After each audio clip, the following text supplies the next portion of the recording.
Photos and videographers, please meet at the palm room doors in 5 minutes for preset in the Roosevelt room. Thank you.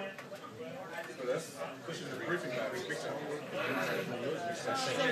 She's not going to not be there. That's what she said.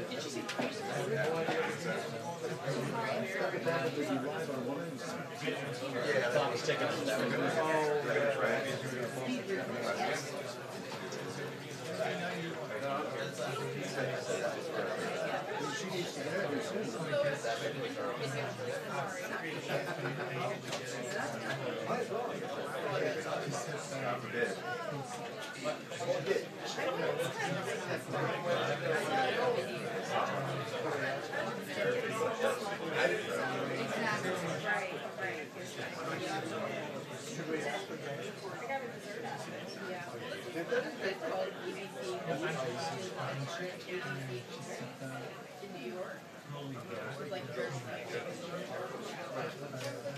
Rush the stage, my guys, rush the stage.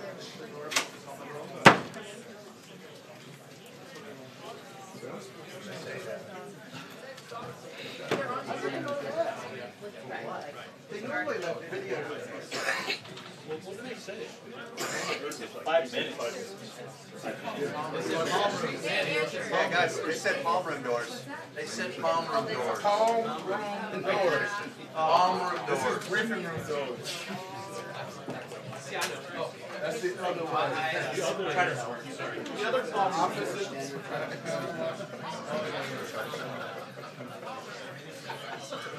Palm room doors too. The other one.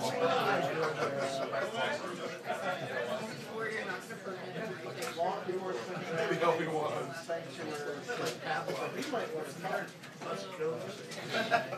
Briefing room.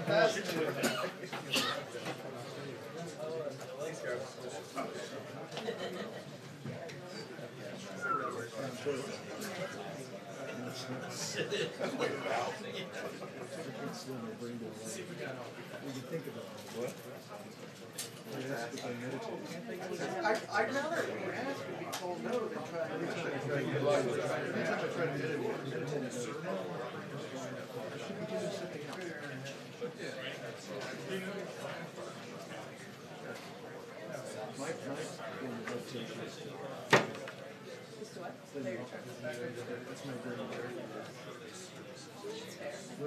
Something new on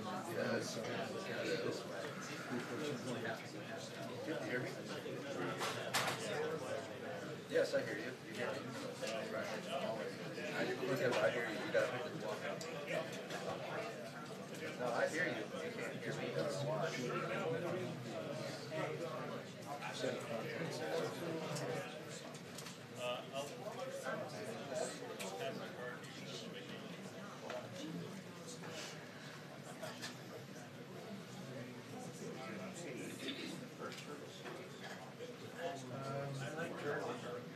Yes, there's one out at the stakeout. Yeah, there's one up by agreement.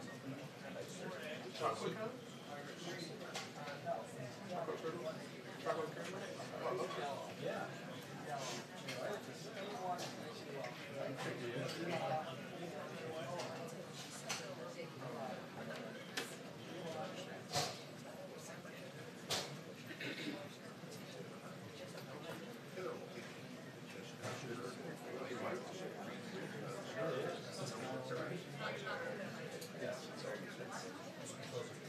Pat.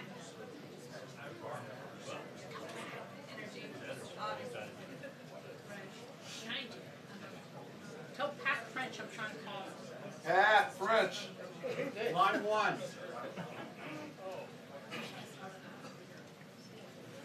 Mary, who are you talking to? Pat French, I'm trying to call him on his phone. He's not answering. Who's talking?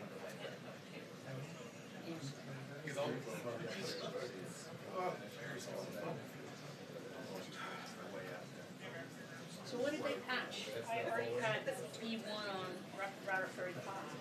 What do you do? You put something up on the pool? That's across the road.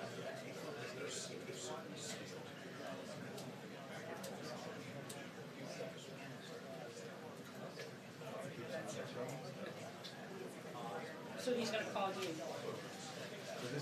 Okay, so.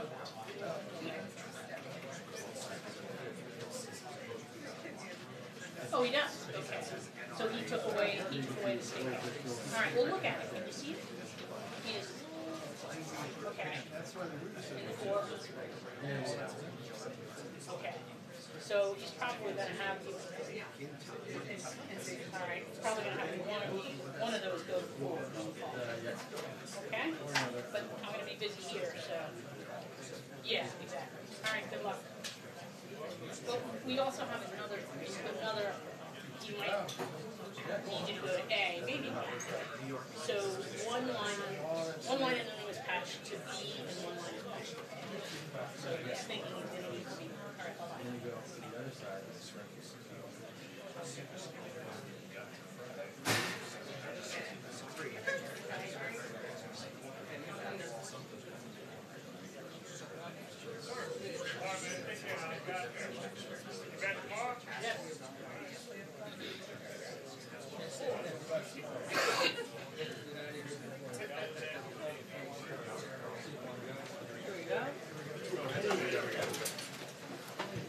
Good afternoon. Happy Agriculture Day. Today we honor the men and women who work every day to feed, fuel, and clothe the people of the United States and the world. Secretary of Agriculture Sonny Perdue hosted Vice President Pence at the Department of Agriculture to commemorate the day. As you may remember, when the President spoke at the American Farm Bureau Convention earlier this year, he said, "Our farmers deserve a government that serves their interest and empowers them to do the hard work they love to do so much." This administration is making sure government does that by reducing burdensome regulations, allowing them to be more productive, by cutting their taxes and empowering them to make their own decisions about investing in their operations, and by working to make sure our trade agreements are fair and that other countries play by the rules. The President was proud to issue a proclamation declaring today the 45th Annual National Ag Day. Earlier today, the President was pleased to welcome Saudi Crown Prince Mohammed bin Salman to the White House. This meeting provided an opportunity to make progress on a range of issues, including Syria and its sponsors, Yemen, the GCC, and our Israeli-Palestinian peace efforts. Today, we were able to engage with Saudi leadership as we do on an ongoing basis to increase our coordination on regional issues, advance shared strategic objectives, and develop new channels and capabilities to institutionalize these interactions. This afternoon, the President will also meet with top law enforcement officials, members of Congress, and administration leaders to discuss the threats of lawless sanctuary cities. Sanctuary jurisdictions release thousands of criminal aliens out of our prisons and jails and back into our communities. Such policies threaten the safety and security of our people. Every American family deserves to live in safety and security in their home and their neighborhood. Sanctuary cities make that goal much more difficult to achieve, and the President is committed to restoring the rule of law in these communities. We're also continuing to monitor the situations both in Austin, Texas, and in Maryland. Our thoughts and prayers are with the victims involved in these situations, and we'll continue to work with state and local law enforcement officials around both of those incidents. And with that, I'll take your questions. John. Sarah, let me start by asking you what the President said about potentially meeting with Vladimir Putin, quote, soon. There's nothing that will put them in the same city at the same time until November at the earliest. So what he's talking about in terms of soon, would that include either a visit of Putin to the White House or the President going to Russia? There are no specific plans made at this time, but we want to continue to have a dialogue with Russia and continue to talk about some of the shared interests we have, whether it's North Korea, Iran, and particularly, as the President noted today, slowing the tensions when it comes to an arms race, something that is clearly important to both leaders. And now that Putin has won yet another term as president, is President Trump concerned that he will continue his aggressive posture toward the rest of the world and maybe even increase that posture? Look, we're going to continue to maintain the position that we've had and be tough when necessary. At the same time, we want to continue to have dialogue so that we can work on some of the issues that concern both countries. And we're going to continue to do that while also continuing to be tough on a number of things, including sanctions on Russia, rebuilding our own military, and exporting energy, things that we know are not great for Russia. Major? I'll get your reaction to a statement that Senator John McCain, the chairman of the Armed Services Committee, just put out, and I'm quoting him directly here. An American president does not lead the free world by congratulating dictators on winning sham elections. And by doing so with Vladimir Putin, President Trump insulted every Russian citizen who was denied the right to vote in a free and fair election to determine their country's future, including the countless Russian patriots who have risked so much to protest and resist Putin's regime. How do you respond? Look, the President, once again, has maintained that it's important for us to have a dialogue with Russia so that we can focus on some areas of shared interest, the ones that I've already named. At the same time, we're going to continue to be tough on them. The President joined other countries in these calls. Both Germany and France have reached out, as well as President Obama in 2012. These are conversations that sometimes take place, and certainly the President finds there to be an importance in having that dialogue with Russia so that we can talk about some of the big problems that face the world. Does the White House disagree with Senator McCain's characterization of this as a sham election?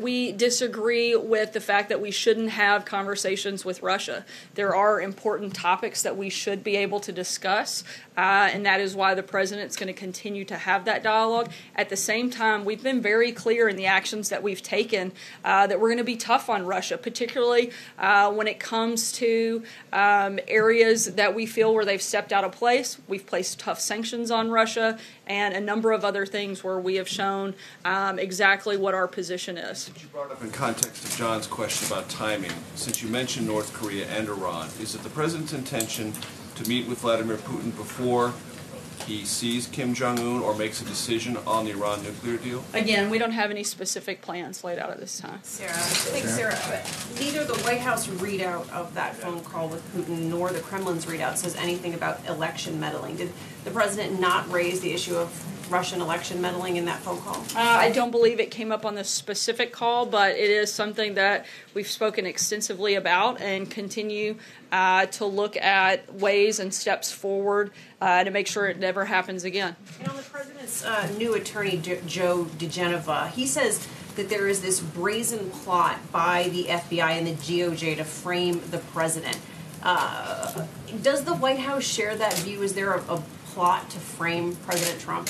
Look, we certainly have said that there have been some concerns with some of the actions that were taken, but in terms of any comments that he's made, I couldn't speak to those. Matthew? Thanks, Sarah. Two more questions on the Putin phone call. First, does the White House believe that the election in Russia was free and fair? I'm sorry? Does the White House believe that the election in Russia was free and fair? Look, in terms of the election, there we're focused on our elections. We don't get to dictate how other countries operate. What we do know is that Putin has been elected in their country, and that's not something that we can dictate to them how they operate. We can only focus on the freeness and the fairness of our elections, something we 100% fully support, and something we're going to continue to do everything we can to protect, to make sure bad actors don't have the opportunity to impact them in any way. And you said election meddling didn't come up in the call. I'm curious, did the recent poisoning in the United Kingdom come up in the call? I don't believe that was discussed in today's call. John?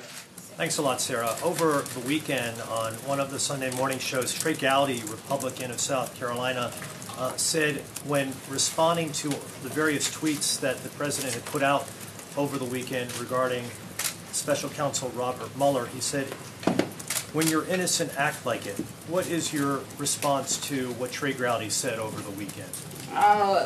Look, the president has been very clear about the fact that there was no collusion between his campaign and any other entity. However, to pretend like going through this absurd process for over a year would not bring frustration seems a little bit ridiculous. I don't think that any individual, including members of Congress, would like it if they had been accused of taking their seat in Congress by doing something nefarious when they hadn't, particularly if it went on for more than a year into their time in office. My guess is they would be more than anxious to push back and certainly would defend themselves, as the president has clearly done in this situation and has since day one. Another Republican over the weekend, Lindsey Graham, also a Republican from South Carolina, said that if the president were to fire... Maybe we need to work on our South Carolina members. He said that if the president tries to fire Robert Mueller, it would be the beginning of the end of his presidency. What's your response to what Lindsey Graham said? Yeah, as White House counsel Ty Cobb said earlier this week, the White House yet again confirms that the president is not considering or discussing the firing of special counsel Robert Mueller. Bless you. Pamela? Losing Republicans in the sense. Sorry? Do you feel like you're losing Republicans in some way, that these two prominent Republicans from South Carolina both spoke in this manner over the weekend? I certainly don't think we're losing Republicans at all. I think we're voicing some frustration over this ongoing process that we look forward to ending soon. Pamela? In January, the president told a room full of reporters that he would love to sit down and do an interview with Robert Mueller under oath. And in just a couple of weeks at the time, that's what he said. Obviously, that time frame has passed. Does he still want to sit down and do an interview with Robert Mueller? Look, we've been fully transparent throughout this process. We've been fully cooperative, and we're going to continue to be cooperative with the Office of Special Counsel. Beyond that, I can't go any further. Can you just provide more clarity on the president's tweets toward Robert Mueller over the weekend, calling him out by name? What was behind that? Like I just said, clearly we have not been shy about the fact that there is frustration of this process. We would like it to end quickly and soon, and the president has contended since day one and will continue to do so that there was absolutely no collusion between his campaign and any outside force or country. And so I don't understand why it's hard for anyone to process. If you had been attacked mercilessly and continuously, day in, day out, every single second, while you're trying to work hard to do good things for this country, and literally every day you wake up to an onslaught of people saying that you're there because of reasons that are completely false, that's frustrating, and certainly I think fair for him to be frustrated. Why doesn't he push for the firing of Robert Mueller if he thinks the probe shouldn't have begun in the first place? If he thinks the whole thing is a witch hunt, why doesn't he push for the firing? Look, we're going to continue to be cooperative, and we would like this to wrap up soon. We don't feel like that's the most productive step forward, but we would like to see this come to a conclusion. Jordan. Thanks, Sarah. I want to follow up on the accusations of fraud in the Russian election. Why does the United States government not believe that it should criticize Russia for these accusations, which have been brought up by the OSCE and the UK government directly in the statement. You know, they're listing things like restrictions on fundamental freedoms and lack of access for opposition candidates. I mean, why doesn't the President of the White House believe that's something that they should be discussing with the Russian leader? I didn't say that we couldn't discuss it with the Russian leader. I said it didn't come up on today's call. Again, the focus was to talk about areas of shared interest. We know that we need to continue a dialogue. It's important for a lot of the safety and security of people across the globe. We would like to be able to work with them on things like North Korea, on Iran, and also both countries shared interest in lowering the tensions when it comes to an arms race, recognizing that that's not the best thing for either country. And so we want to be able to have those conversations, and that was the point of today's call. John? When's an appropriate time to raise questions about, you know, political freedoms with Russia? Look, we've continued to talk about these important issues, but that's not simply what today's call was about. John? Thank you, Sarah. Two questions. First, we've discussed the President's call to President Putin following his re-election. Did the President make a similar call to Chancellor Angela Merkel, who has just formed a new government and assumed her fourth mandate in Berlin? I know he spoke with the Chancellor, I believe it was last week. I'd have to look back at the specific details of their conversation, but I know that they spoke within the last week.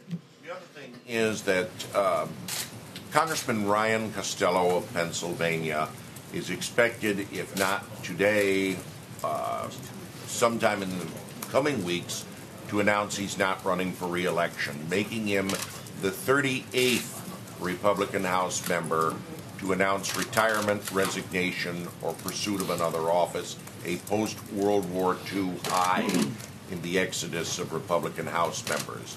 Is this something the President is bothered about, and do members call him when they say he'll make announcements like this? Certainly he's had conversations with a number of members. I can't speak to this situation specifically and whether or not he's spoken with the President. We're not concerned right now. We think we've got a great story to tell after the first year of being in office, and we look forward to communicating that to the American people and continuing to push the President's agenda. David? Sarah, did the topic of religious liberty come up at all with the Crown Prince today? Did the President bring that up at all, do you know? I don't believe that came up, but I'd have to check on the last half of the meeting to be sure, because I wasn't there. Trey? Thanks, Sarah. Two foreign policy questions for you. Human Rights Watch estimates that the Saudi-led coalition is responsible in 2017 for the deaths of 1,000 civilians and took part in 85 unlawful airstrikes. Did the President bring up these concerns about high civilian casualties in his meeting with the Crown Prince today? I'm not aware that that came up specifically. Again, I'd have to check on the last half of the meeting because I'm not sure. About the call between President Trump and Russian President Putin. The Russians said that Syria came up in the call. The readout that was released by the Trump administration did not include any mention of Syria. Did the President discuss the issue of Syria with Vladimir Putin, and did he discuss the high civilian casualties as a result of efforts by the Assad regime and the Russian government on the ground in Syria?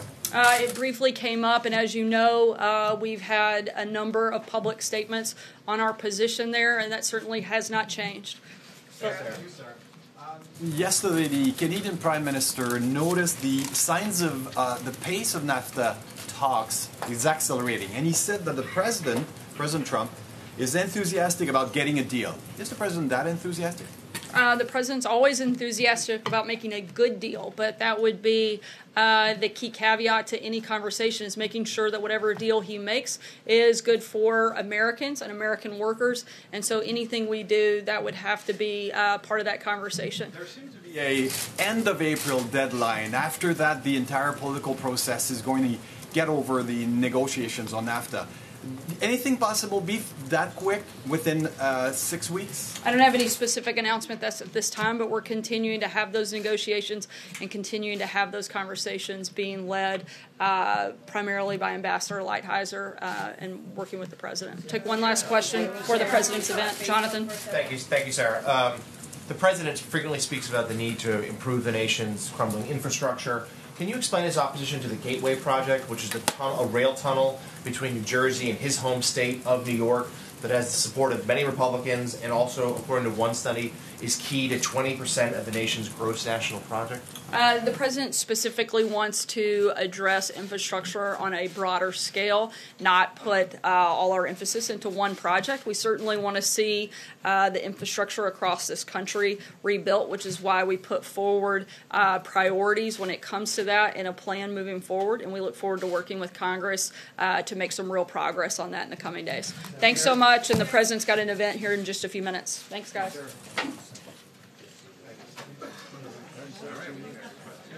But we missed it. Yeah.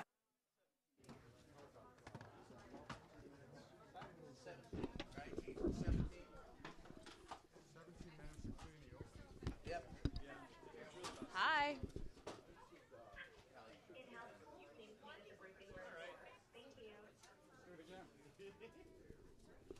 Thank you, sweetie. Yeah, guys, gotcha. We doing this?